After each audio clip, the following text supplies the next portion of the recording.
శివాలయానికి కూడా భారీ సంఖ్యలో భక్తులు చేరుతున్నారు. మరిన్ని వివరాలు మా ప్రతినిధి నరేందర్ అందిస్తారు. Good morning Narender, over to you. Good morning Sumitra. ఇక్కడ మహాశివరాత్రి సందర్భంగా పురస్కరించుకుని కీసరలో భక్తులు జనం పోటెత్తారు. తండోపతండాలుగా రావడం జరుగుతుంది.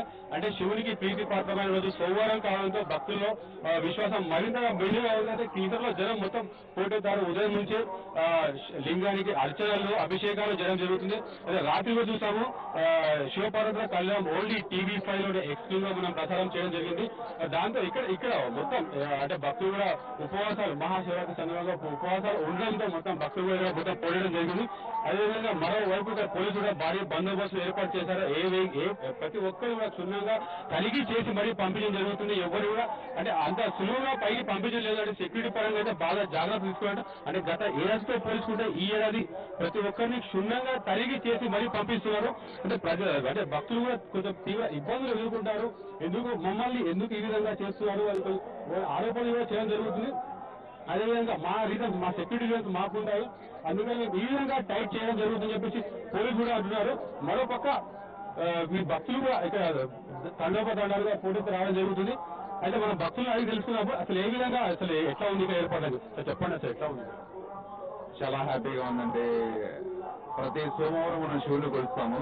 అయితే 4 ఏళ్ళకి ఒకసారంటే ఇప్పుడు 4 ఇయర్స్ తర్వాత ఇప్పుడు మహాశివరాత్రి సోమవారం రావడం వల్ల భక్తులు కూడా చాలా మంది దగ్గరికి వచ్చేసి శివుని దర్శనం చేసుకోవాలని కోరుకుంటున్నారు. అదే రోజున ఇంకోటి ఏంటంటే మహాశివరాత్రి సందర్భంగా లంఘనం ఉంటాం, అంటే ఉపవాసం ఉంటాం. ఉపవాసం ఉండటం వల్ల ఏంటంటే మన బాడీ అంతా కూడా రీజనరేట్ అయ్యి అంటే ఏదో తిన్నామో పడుకున్నామో తెల్లారిందే కాకుండా ఈ రోజున శివరాత్రి రోజున దేవుడికి ఉపవాసం ఉండి భక్తితో పూజలు నిర్వహించడం వల్ల మనం అనుకున్న కోరికలు కూడా తీరదని చెప్పేసి మనకు శాస్త్రంలో కూడా చెప్తున్నారు. కాబట్టి ఈ రోజు చాలా మట్టికి అందరూ కూడా ఉపవాసం ఉండి దేవుని భక్తితో కొలిస్తే వాళ్ళ కోరికలు తీరుతాయి. డెఫినెట్ గా వాళ్ళు కూడా మంచి వృద్ధిలోకి రావడానికి భగవంతుని కృప కూడా వాళ్ళకు తోడ్పడుతుంది.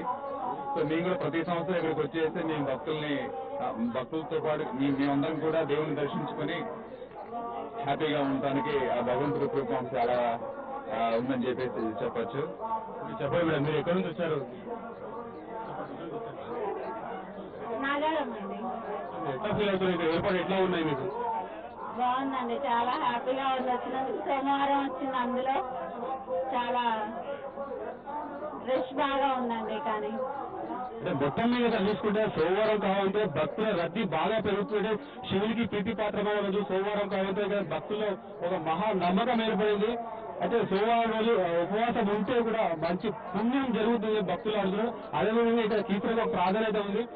శ్రీరామలింగేశ్వర ఆలయం అంటే రాముడు త్రేతాయుగం కాలం నుంచి కూడా ఇక్కడ శివునికి అర్చనలు అభిషేకాలు జరుగుతున్నాయి. అదేవిధంగా సీతమ్మ కూడా హనుమంతుడు సీతమ్మ రాముడు కూడా ఇక్కడ పూజ చేయడం జరిగింది అని చెప్పి భక్తులు విశేషంగా నమ్ముతున్నారు. అందుకే అదో కారణం చేత కూడా ఇక్కడ కీసరకు భక్తులు పోటెత్తే అవకాశాలు బాగా కనిపిస్తున్నాయి. Sumitra, thank you Narender.